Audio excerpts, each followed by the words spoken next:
మండలి సభ్యులకి, రాష్ట్ర కాంగ్రెస్ కమిటీ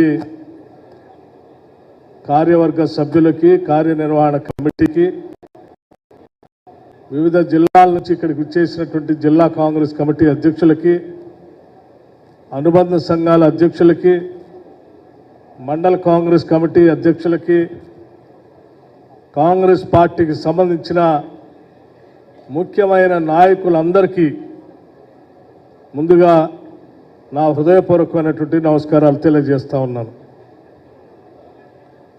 ఈరోజు రాష్ట్ర కాంగ్రెస్ కమిటీ ఆధ్వర్యంలో కాంగ్రెస్ ప్రభుత్వం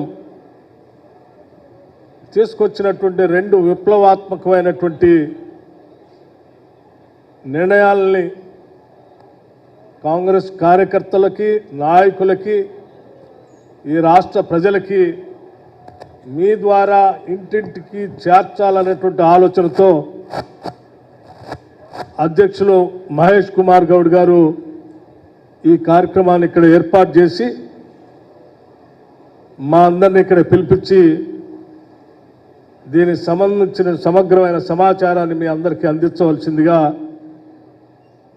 చెప్పిన మీదట ఈరోజు ఈ కార్యక్రమాన్ని ఇక్కడ ఏర్పాటు చేయడం జరిగింది. సరే, ఇందులో భాగంగా కొన్ని దశాబ్దాలుగా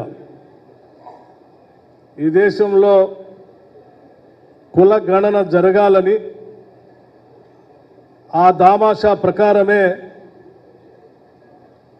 సహజ వనరులు, రాష్ట్ర దేశ వనరులు, ఆర్థిక వనరులు, విద్య, రాజకీయ, ఇతర అవకాశాలన్నీ కూడా ఆ రకంగా అందించాలనేటువంటి ఆలోచన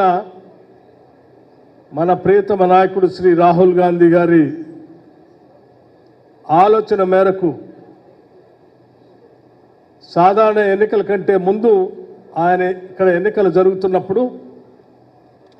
తెలంగాణ రాష్ట్రంలో కాంగ్రెస్ పార్టీ అధికారంలోకి రాబోతా ఉంది.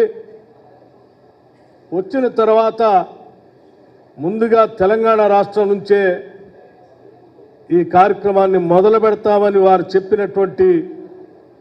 ఈ తెలంగాణ రాష్ట్ర ప్రజలకు వారు ఇచ్చినటువంటి హామీని ఈ సందర్భంగా గుర్తు చేయడమే కాకుండా వారిచ్చినటువంటి హామీ ప్రకారం ఇందిరమ్మ ప్రభుత్వం, ప్రజాప్రభుత్వం, రాష్ట్ర ముఖ్యమంత్రి శ్రీ రేవంత్ రెడ్డి గారి